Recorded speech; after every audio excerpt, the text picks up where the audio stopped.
Q&A, karena setiap pertanyaan selalu ada jawaban. Dipandu oleh Yohana Margareta. Panelis kita hari ini. Apa sih pengaruhnya ketika seseorang begitu mencandu pornografi? Dr. Boyke bilang bahwa bagaimana mencegah fantasi menjadi kejahatan itu lewat sex Pendidikan education, seks, pendidikan. Pendidikan seperti apa? Anda yakin bahwa Anda tidak pernah selingkuh? Bagaimana saya harus mengajarkan pada anak saya supaya dia tidak menjadi korban pedofil dan bagaimana orang tua harus bersikap supaya anaknya tidak terumpankan kepada kaum pedofil. Syukur alhamdulillah Tuhan memberikan saya bisa mencapai tujuan karena ingin menjadi dokter itu memang cita-cita saya dari kecil.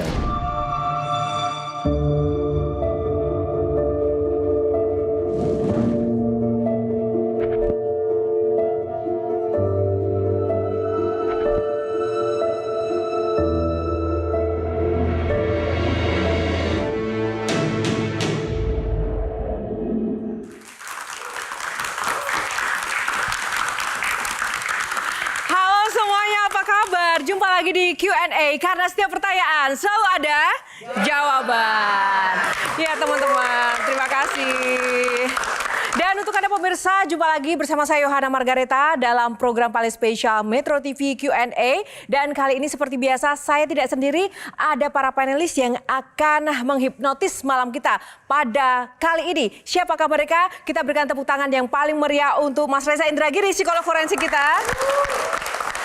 Ada Olga Lydia, public figure. Dan ini dia yang paling hot di Indonesia, pengacara kita Bang Hotman Paris.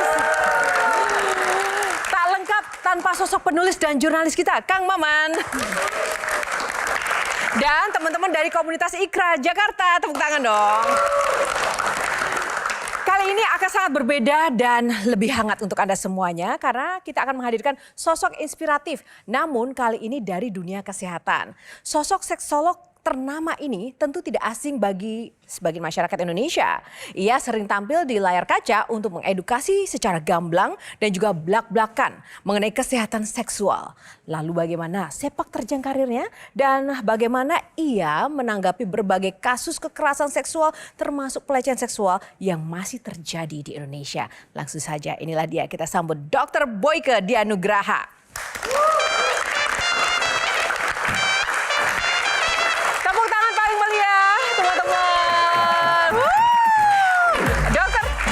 Dokter, di sini dulu. Ini kalau Dokter Boyke langsung semangatnya tuh pol-polan ya dok ya. Dari jalannya harus pol-polan gitu ya. Gimana dok, apa kabar? Kabar baik, alhamdulillah. Alhamdulillah. Sehat. Sedang sibuk apa dok? Sibuk sekarang karena cucu lagi libur ngurusin cucu. Oh dok, ini kan sesuai tema kita. Dokter Boyke tahan lama. Maksudnya karirnya sebagai dokter seksual. Itu rahasianya apa sih dok?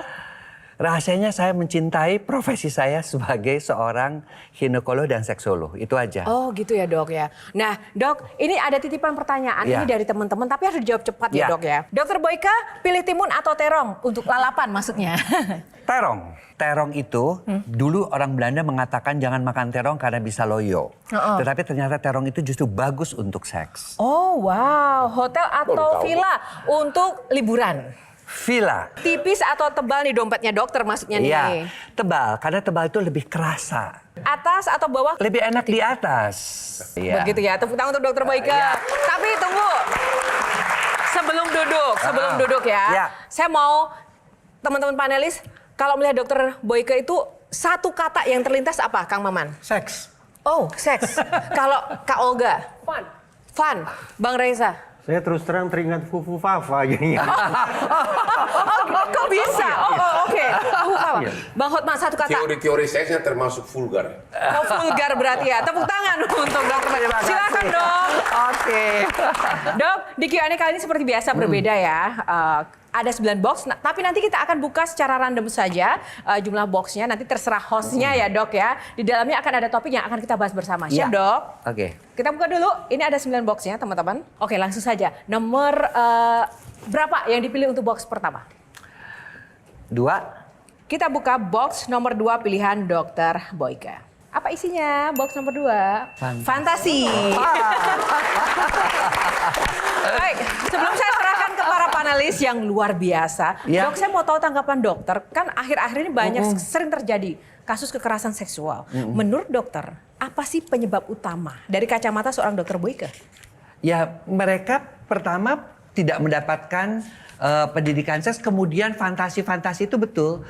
Masuknya yang namanya video-video porno, kemudian juga gambaran-gambaran yang apa ya, yang membuat mereka itu menjadi kecanduan terhadap materi-materi yang dikatakan oleh Bang Hotman itu vulgar tersebut gitu loh. Dan karena itulah mereka ingin melakukannya ya dengan cara memberikan kekerasan seksual kepada yang mereka tuju gitu. Jadi dasarnya edukasi ya dok? Dasarnya edukasi. Kalau ke Dr. Boyke, apa yang mungkin bikin penasaran Mas Reza? Karena dengan tadi saya isu-isu? terlanjur menyebut Fufu Fafa, saya ingin dapat pandangan dari Dr. Boyke nih dok. Apa sih pengaruhnya ketika seseorang begitu mencandu pornografi? Karena saya tidak tahu nih Fufu Fafa itu siapa sebetulnya, saya tidak tahu. Tapi konon dia ini mengunjungi sekian banyak situs porno. Apa sih dampaknya sebetulnya dok?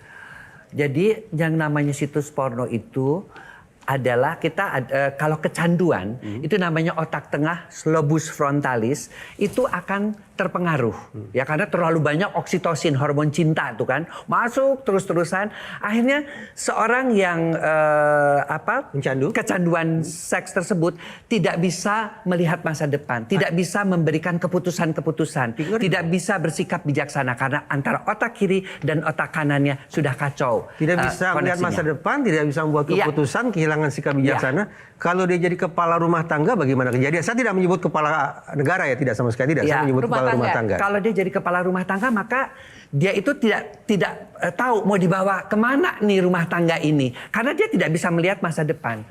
Ya, terlalu banyak hormon cinta yang masuk, oksitosin itu juga mengacaukan semuanya. Kenapa sih namanya hormon cinta? Cinta kan padahal kan indah, suci gitu ya dok? Ya, mungkin karena dianggap hormon itu juga hormon cinta itu kan selalu ada dua hal. Ya, menyenangkan, menyakitkan.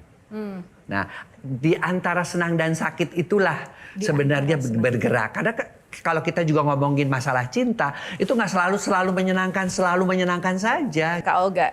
Iya, tadi saya tertarik Dr. Boyke bilang bahwa bagaimana mencegah fantasi menjadi kejahatan itu lewat sex Pendidikan education, seks, pendidikan. Pendidikan seperti apa? Karena kadang-kadang fantasi itu muncul pada anak-anak yang baru akil balik, masih muda banget, dan banyak orang tua yang aduh masa diajarin itu, saya seperti ngajarin yang enggak gitu. Oke, jadi pendidikan seks itu adalah bagaimana kita mengajarkan kepada seorang anak itu untuk menjaga kesehatan reproduksi dirinya dan juga kesehatan reproduksi orang lain. Jadi dijelaskan kalau kamu pacaran tuh sampai begini bahayanya begini loh. Tapi dari usia berapa? Dari usia anak mulai bertanya.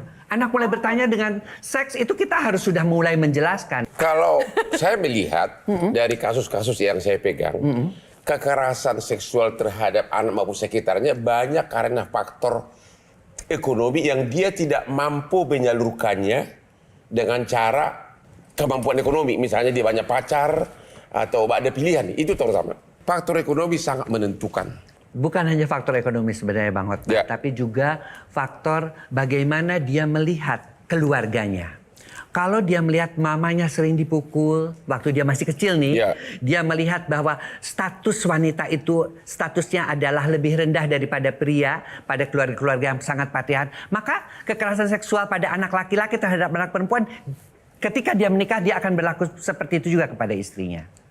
Ya, ketika dia melihat misalnya pulang mabuk-mabukan si ininya, dibukakan pintu, kemudian karena lambat membukakan pintu, kemudian dipukul. Si anak sudah mulai melihat itu.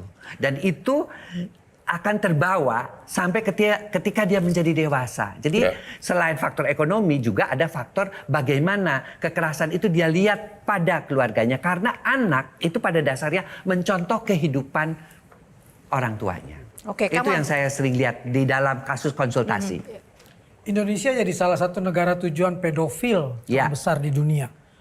Bagaimana saya harus mengajarkan pada anak saya supaya dia tidak menjadi korban pedofil dan bagaimana orang tua harus bersikap supaya anaknya tidak terumpankan kepada kaum pedofil. Nah, jangan dijawab dulu dok, Ya. kita jeda dulu. Sesaat lagi Q&A akan kembali. Tetaplah bersama kami karena setiap pertanyaan selalu ada jawaban.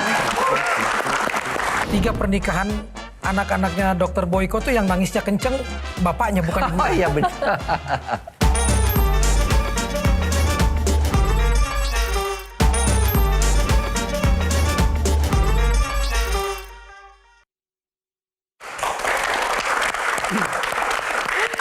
Kembali di Q&A masih bersama Dr. Boyke dan para panelis yang luar biasa. Tepuk tangan sekali lagi teman-teman. Wuhu.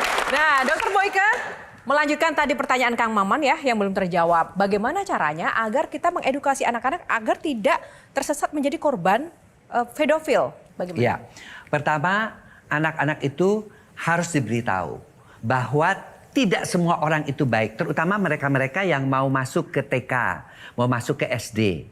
Ya, jadi mereka dikasih tahu organ-organ atau tubuh mereka itu hanya milik mereka. Yang boleh menyentuh, yang boleh mencium itu hanya orang tua. Even itu paman, even itu adalah guru, even itu adalah orang-orang dekat, itu tidak boleh menyentuh bagian-bagian intim kamu. Kalau yang nggak punya orang tua itu loh dok, gimana ya? Kalau nggak ada orang tua dia bisa dikasih tahu oleh kan orang itu kalau mau sekolah kan pasti diantar juga. Orang-orang yang dekat sama dia pamannya ngasih tahu bahwa hal-hal seperti itu. Karena pedofil itu seringkali korban-korbannya adalah orang-orang terdekat. Seperti misalnya penjaga sekolah. Ya, seperti misalnya guru berenang saya baru dapat itu guru Bapak berenang. tiri. Kemudian juga Pelakunya bapak tiri banyak. Iya. Kemudian juga yang sering juga ada adalah orang-orang yang terdekat dia, misalnya pamannya nginep di tempatnya dan sebagainya. Oleh karena itu harus dikatakan. Dan ketika mereka itu mencoba untuk mencium kamu atau memegang bagian-bagian organ itu, kamu teriak. Dan kamu katakan kamu tidak mau. Kalau dia paksa kamu teriak.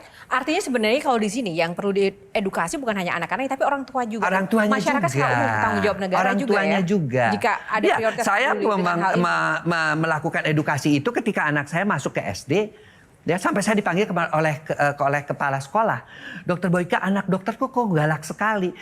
Ada anak laki-laki yang mencoba mencium anak saya, ditampar anaknya. Kemudian saya dipanggil, anaknya juga dipanggil. Saya ajarkan bahwa itu tidak boleh. Dan menurut saya di samping pedofilia ada lagi yang berbahaya, Apa sangat berbahaya, yaitu orientasi dan perilaku seksual menyimpang. Iya. Nah, itu gimana tuh dok? Kalau saya sih mengatakan bahwa jadi orang tua itu untuk mengatasi pedofili itu harus dekat sama anak.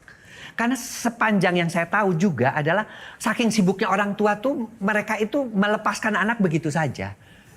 Bahkan anak itu ketika mereka memasuki usia pubertas dijadikan musuh. Karena memang ada ketika memasuki usia pubertas itu kan mereka betul-betul berontak. Mereka tidak mau dengan kemapanan. Mereka tidak suka dengan apa yang diberikan orang tua. Dia lebih cenderung kepada peers groupnya. Nah itu harusnya orang tua tuh waspada. Ini malah dilepas. Nah, banyak juga orang-orang yang melakukan kekerasan seksual itu juga dari pendidik misalnya, dari tokoh-tokoh masyarakat. Betul. Itu kenapa bisa seperti itu, Dok? Karena mereka tidak mempunyai bekal tentang masalah-masalah seks, tentang bahwa bahwa tubuh itu milik mereka. Walaupun itu mungkin guru. Iya. Walaupun itu guru dan juga tokoh masyarakat itu sendiri loh, Dok. Bisa.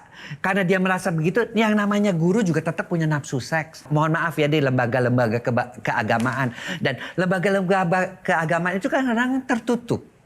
Ya kan? Tidak mereka itu tidak boleh terlalu banyak berhubungan dengan orang luar, tidak terkontaminasi. Akibatnya kan mereka sendiri hubungannya menjadi sangat dekat. Nah, disitulah terjadi pelecehan-pelecehan seksual.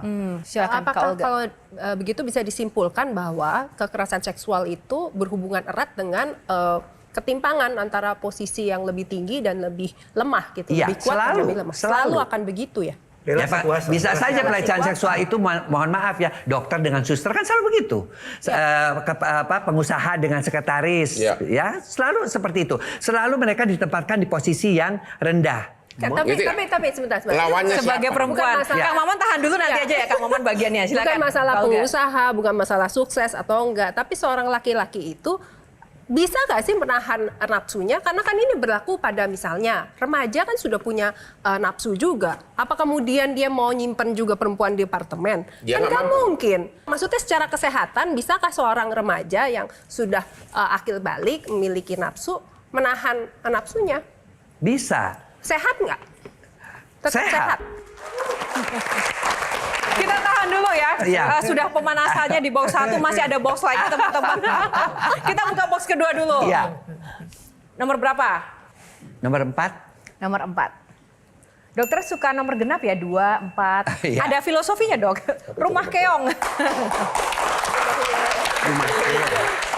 Nah, mungkin ada teman-teman atau Gen Z yang sebenarnya penasaran Dokter Boyke ini sebenarnya siapa sih? Nah, ini informasi untuk teman-teman. Silakan. Boyke Dian Nugraha atau lebih dikenal Dr. Boyke, lahir 14 Desember 1956. Saat kuliah, ia diterima di 3 perguruan tinggi bergengsi di Indonesia. Menyadari dirinya menyukai dunia medis, ia pun memilih Fakultas Kedokteran Universitas Indonesia dan lulus dengan nilai yang sangat memuaskan. Lalu, ia melanjutkan pendidikannya sebagai dokter spesialis kandungan. Ia pernah menangani masalah keharmonisan rumah tangga dan disinilah karirnya sebagai seorang seksolog dimulai. Meski penampilannya dinilai lembut, Dr. Boyke dibesarkan dalam keluarga tentara yang disiplin. Dr. Boyke pernah membintangi sejumlah film layar lebar. Ia juga aktif menulis buku dan sudah mengeluarkan 8 buku tentang pendidikan seksual. Dr. Boyke menikahi Ferry Lasemawati yang juga merupakan seorang dokter pada tahun 1986 dan dikaruniai 3 orang anak. Dok, bagaimana melihat perjalanan hidup dokter ini tadi? Kalau saya merasa bahwa perjalanan hidup saya ya wajar-wajar saja gitu ya. Syukur alhamdulillah Tuhan memberikan saya bisa mencapai tujuan karena ingin menjadi dokter itu memang cita-cita saya dari kecil. Resepnya dokter apa sih bisa konsisten begitu menjalani karir dari awal sampai sekarang, apalagi dengan tempaan militer di rumah?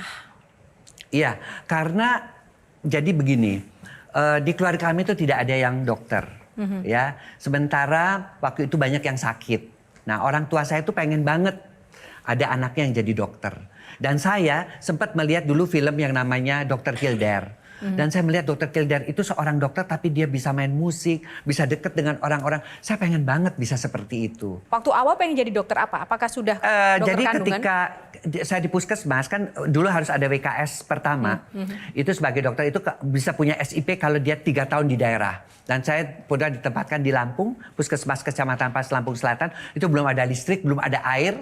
Masih ada ya kadang-kadang gempa tapi yang lewat itu gajah. Kadang-kadang ketemu di atas itu rumah itu dijadikan sarang musang. Ya itu biasa lah buat kita-kita dokter-dokter zaman dulu. Nah di situ saya melihat bahwa ada pasangan yang kelas 2 SMP menikahi anak kelas 2 SMP juga, 14 dengan 13. Waktu itu saya masih ingat banget.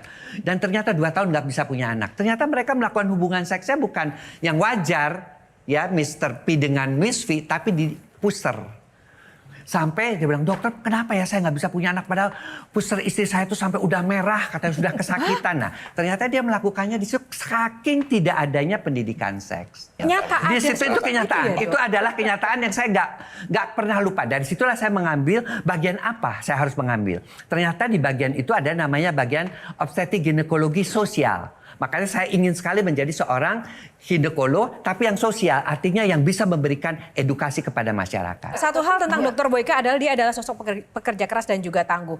Nah, kita akan lihat testimoni tentang Dr. Boyke. Papa itu orangnya hatinya tuh lembut banget. Waktu adik aku nikahan atau waktu aku nikah itu pasti papa yang nangisnya tuh paling kenceng dibanding semua anggota keluarga, bisa kayak nangis terseduh-seduh gitu. Jadi emang beliau tuh hatinya lembut banget, sensitif banget gitu. Oh, papa itu juga kadang suka narsis. Jadi dia suka bilang gini, Kak, papa tuh lihat deh, umur segini mukanya masih awet muda ya, masih kenceng tuh lihat.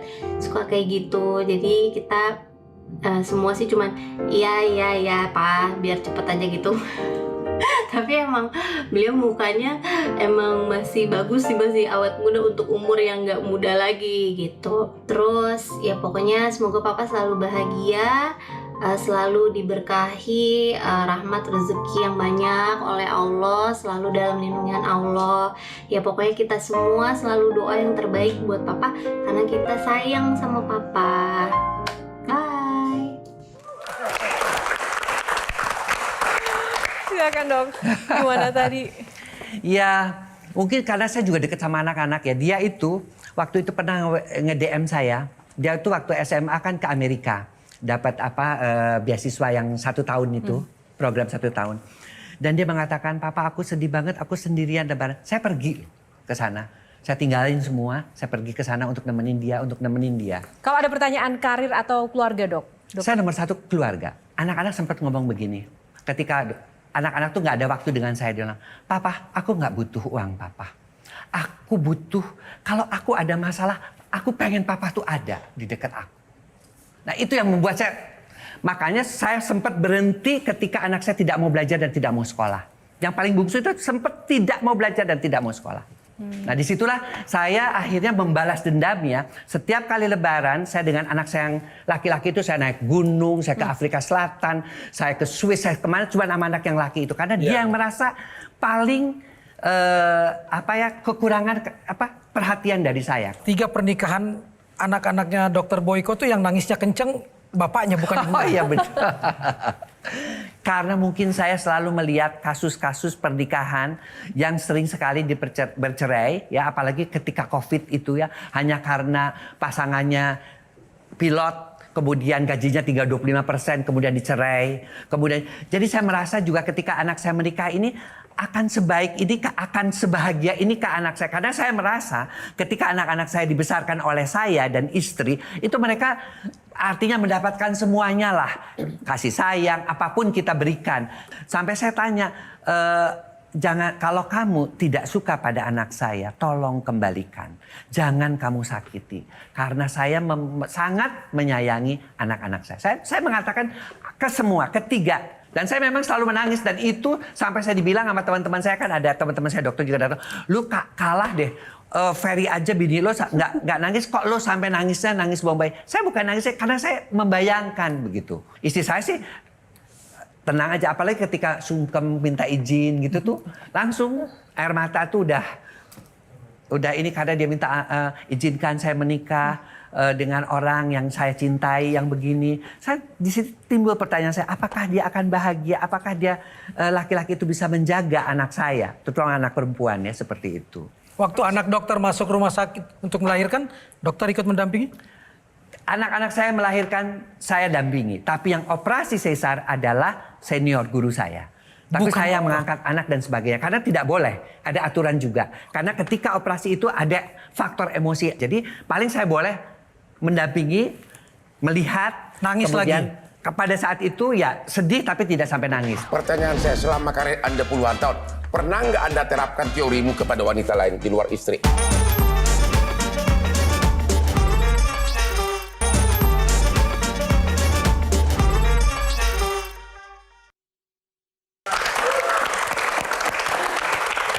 Baik, terima kasih pemirsa. Masih bersama Q&A kali ini. Kita langsung saja masih bersama Dokter Boyke. Banyak panelis yang tadi berebutan ingin bertanya. Mas Reza dulu deh. Ada 5 dokter yang terus terang saya angkat topi. 1 Dokter Aziz, dokter saya ketika saya masih kecil. 2 almarhum Dokter Abdul Munin Idris. Kemudian almarhum Dokter Dadang Hawari.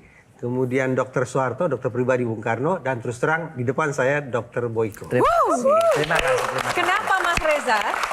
Ya karena menurut saya mereka layak diteladani, ilmunya tinggi dan punya kebijaksanaan semacam yang beliau katakan tadi. Tapi Dan yang saya tanya begini. teori seks banyak gitu. Betul. Nah sayangnya hari ini ketika kita bicara tentang dokter, ini mohon maaf ini.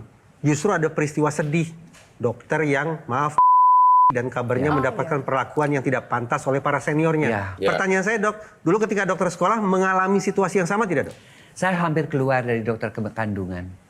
Kaki saya sudah di luar karena menurut saya sudah tidak pantas. Waktu itu saya dihukum jaga malam 7 hari 7 malam. Saya kerjakan dulu karena saya tidak ingin dianggap sebagai dokter yang cengeng. Saya kerjakan 7 hari 7 malam sampai istri saya itu bawa sana dalam ke tempat saya jaga, bawa nasi, bawa ganti baju. 7 hari 7 malam saya tidak keluar dari. Dan itu disebut sebagai bullying. Bullying. Ya. Berarti sudah lama dong Sudah praktek lama. semacam Tapi itu. kan kita tidak pernah mau mengungkapkan. Kenapa, Dok? Karena bagaimanapun kita sangat tergantung pada senior. Nggak berani. Ya, betul. Tapi saya pada waktu itu sampai berani mengatakan, dan saya mengatakan mau keluar dari obsin, karena saya bilang, tolong profesor, waktu itu profesornya seorang perempuan, tunjukkan kepada saya satu pendidikan di mana seseorang jaga 7 hari 7 malam. Dia diam. Saya juga terus terang ya, saya bilang, karena kan di sana tuh masuk harus punya uang yang cukup. Ya, saya dulu masuk karena dokter puskesmas ya duitnya nggak ada. Kalau saya disuruh beli traktir ini, saya bilang saya nggak punya uang. Dan gimana sih lo masuk ke sini nggak bawa duit lah segala macam. Nanti kakak kelas saya yang di atas yang harus mentraktir. Karena itu sudah menjadi kebiasaan. Itu dulu ya, itu dulu. Tapi setelah saya bicara sama itu diem profesornya, saya bilang saya sudah mau keluar. Saya sudah 2 kali mengajukan mau keluar. Termasuk ada eksploitasi ekonomi dari senior? Iya. Ada. Itu Yang jelas. paling buruk apa, Dok? Pembulian yang paling buruk yang pernah dialami dokter dan nggak pernah lupa sampai sekarang bikin trauma? Yang saya bikin trauma adalah ketika saya operasi keluar kata-kata yang kita bodoh ya kan. Dia udah segala macam, ada kata-kata kebun binatang juga. Saya langsung taruh, saya keluar. Dan saya ngadep ke KPS bahwa saya sini adalah untuk bersekolah, bukan untuk dikata-katain. Kultur menyimpang semacam itu bisa diputus sekarang, Dok?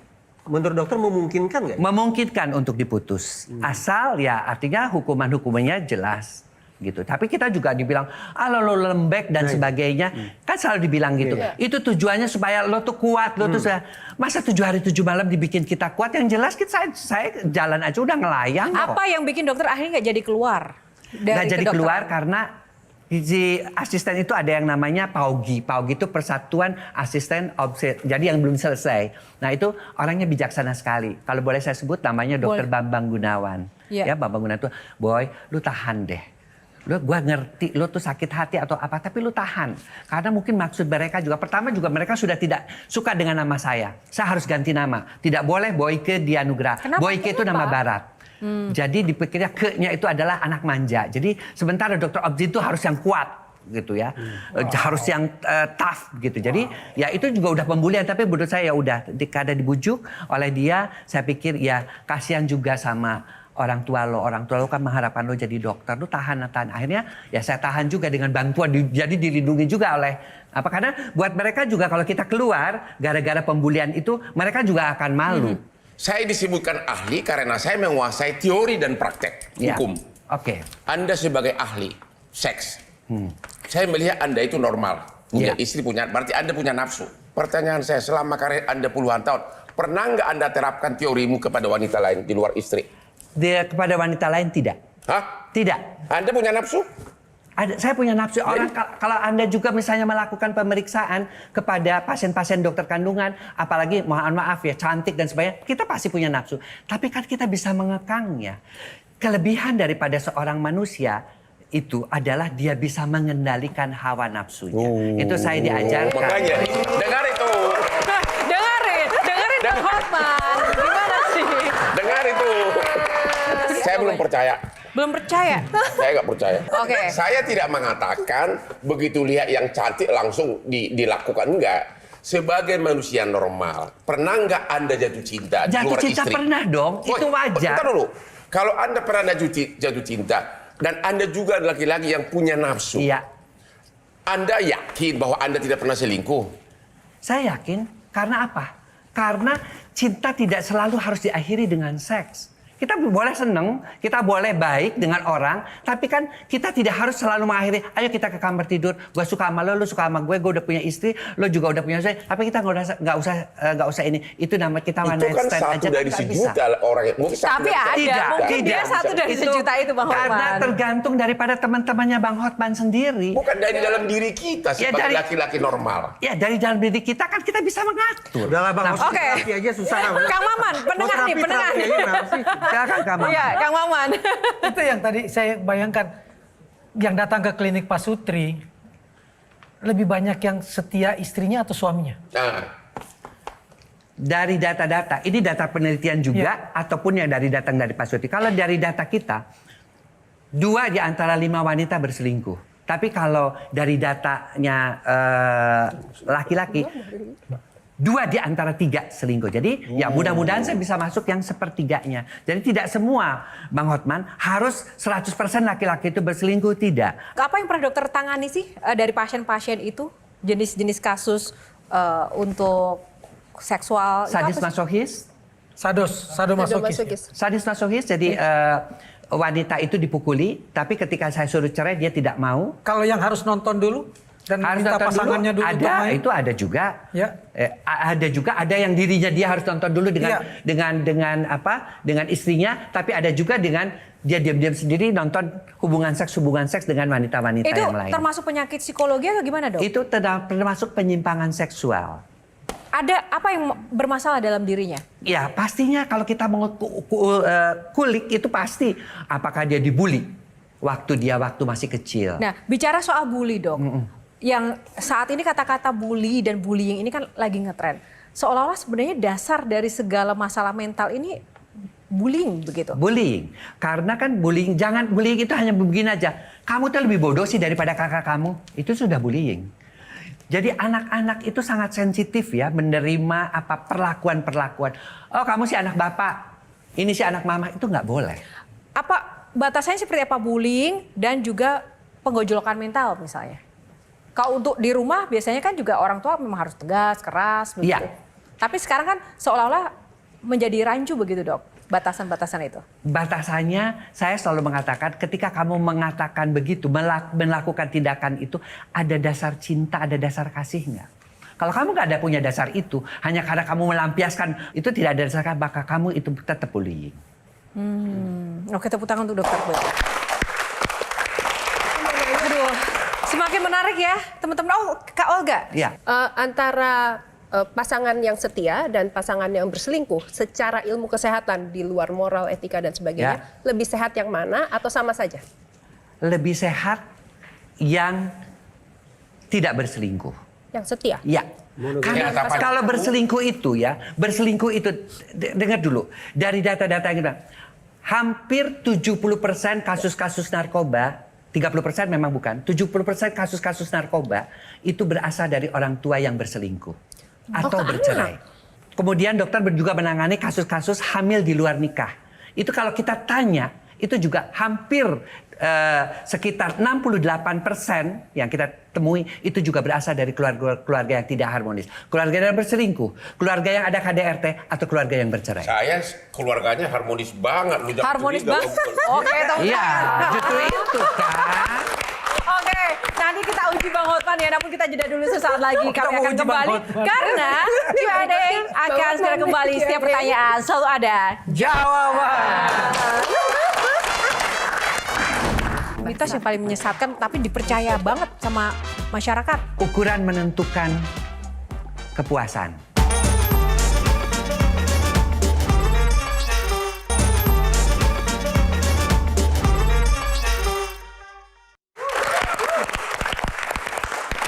Ya, kembali di Q&A pemirsa. Kita mau buka box dulu.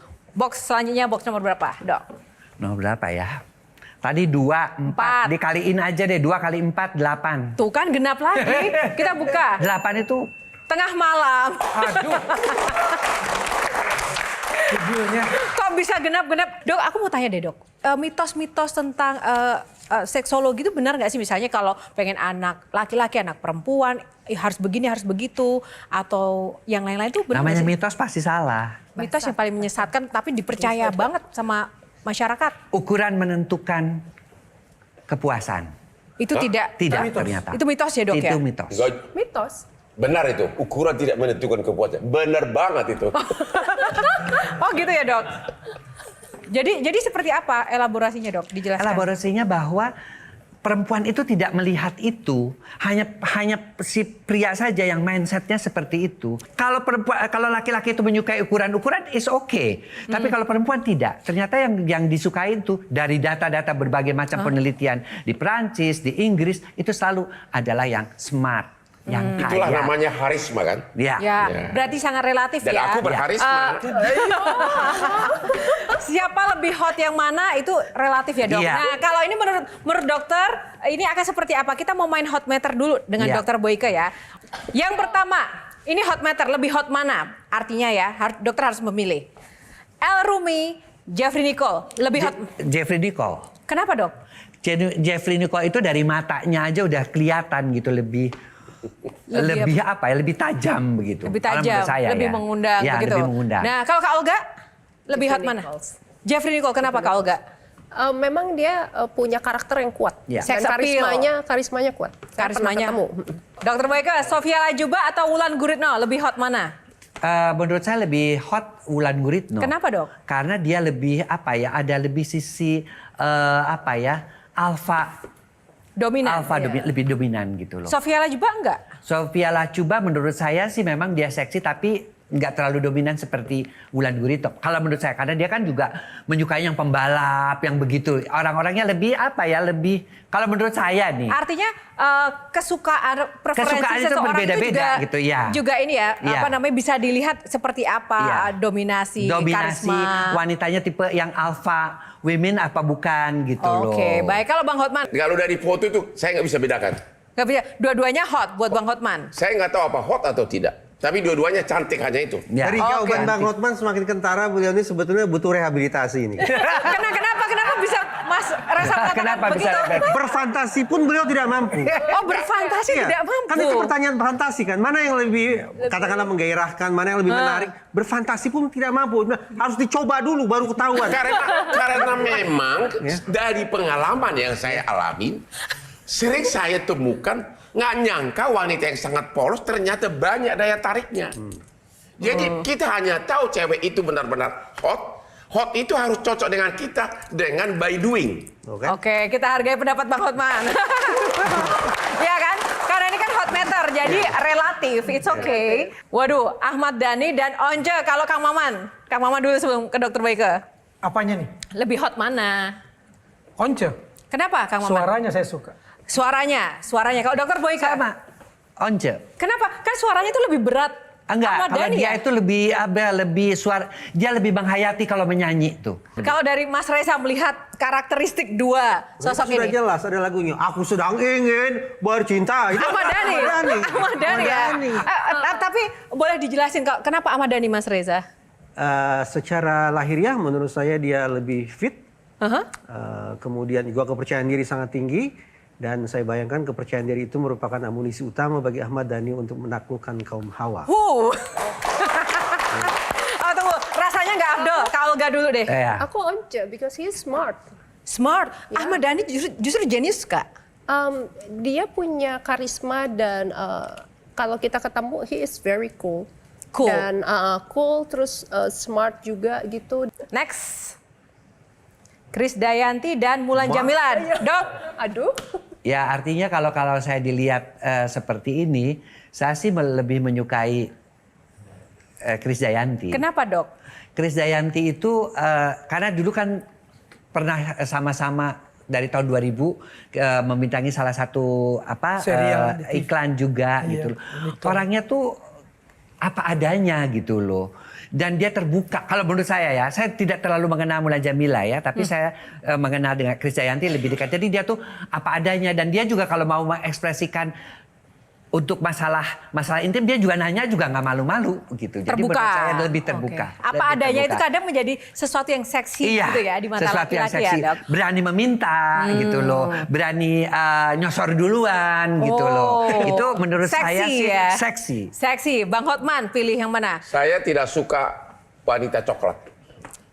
Tidak suka wanita coklat. Karena Krisdayanti agak sedikit Coklat. Saya sukanya Mulan Jamila Mulan lebih Jam. putih. Oh jadi. Oh itu dari fisikal ya? Ya. Fisikal. dari fisik. Kang Maman. Karena Krisdayanti pernah Mulan. berinteraksi dengan Krisdayanti, saya milih Krisdayanti. Krisdayanti.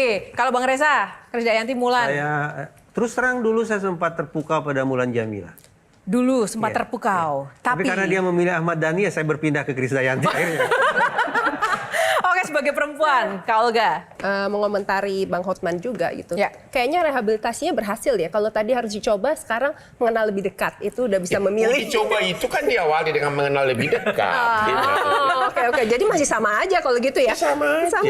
Artinya tidak bisa kita mengatakan seseorang hot without doing it atau minimum dekat sama dia. Tadi kan dokter juga menyatakan bahwa kalau pasangan orang tuanya tidak harmonis, ada problem pada anaknya. Ya. Kalau misalnya putri Bang Mamat misalnya ini kemudian memiliki banyak pacar gimana? Saya di rumah sangat harmonis.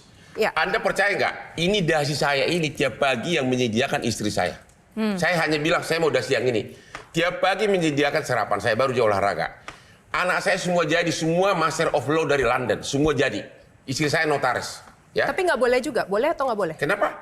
Kalau soal boleh atau tidak, itu haknya dia pribadi. Kita nggak bisa batasin. Itu haknya dia. Kalau saya berpendapat, biarkan kita kasih pendidikan sebaik mungkin. Kita kasih pendidikan ya. Di rumah kita selalu berbuat baik-baik. Soal bagaimana kemudian masa depan dia lakukan apa, itu urusan dia. Pasti semua orang tua kalau ditanya, boleh nggak anak lu pacaran? Pasti jawabannya, nggak boleh. Mana ada orang tua mengatakan, boleh putri saya pacaran sama puluhan laki-laki? Nah, gimana Dokter Boyke? Yang Udah pasti, puas dengan jawabannya? yang bedanya saya adalah, saya tidak munafik. Itu aja bedanya dengan kalian-kalian. Loh, siapa yang munafik? Kalian siapa banget? Tepuk tangan, terima kasih. Ya pasti tidak semuanya memiliki cara yang sama untuk mengekspresikan cinta, apalagi fantasi sensualitasnya ya. Baik, terima kasih teman-teman dan juga Dokter Boyke. Silakan untuk closing statement Anda, apa kesan perjalanan hidup yang sampai dengan saat ini dokter benar-benar dapatkan hikmahnya dan bisa dibagikan untuk kita semua. Ya, saya hanya ingin mengatakan bahwa dalam hidup itu ya, sampai dengan usia tua harus ada 4 hal yang bisa kita miliki sebagai seorang laki-laki yang ingin bahagia. 1 adalah sehat. Itu upayakan hidup itu harus sehat, baru kita bisa melakukan semuanya. Yang kedua adalah dicintai. Dicintai oleh anak, cucu, mantu, besan, ya, dicintai oleh tetangga dan semuanya. Dicintai karena kita butuh cinta untuk supaya kita tetap termotivasi untuk hidup. Ketiga adalah yang juga sering kali orang lupakan, mandiri secara keuangan. Jangan sampai kita menggantungkan diri kepada anak, menggantungkan diri kepada orang lain. Mandiri secara keuangan sehingga kita bisa menentukan apa yang ingin kita mau. Kemudian yang keempat, bermanfaat untuk orang lain. Karena banyak sekali orang yang sudah usia 60 tahun ke atas, misalnya yang sudah pensiun, mereka menjadi merasa tidak berguna untuk orang lain. Nah, keempat itu harus kita bisa upayakan sampai usia berapapun. Apapun yang bisa kita lakukan, karena tujuannya adalah, kalau buat saya, karena saya muslim, adalah ibadah kepada Yang Maha Kuasa. Dan itulah kunci sukses Dokter Boyke tahan lama bahagianya ya dok ya. Tepuk tangan. Baik, sekali lagi terima kasih Dokter Boyke untuk waktu, inspirasinya, dan tak lupa teman-teman panelis yang luar biasa banget malam ini. Semangatnya, tepuk tangan dong. Semoga teman-teman mahasiswa di sini tepuk tangan juga bisa terinspirasi ya.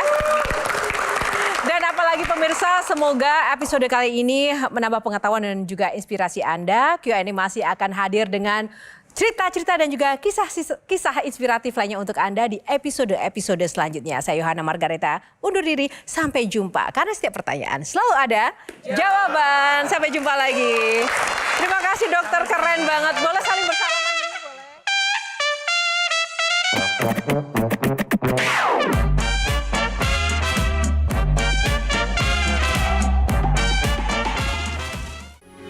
Metro TV.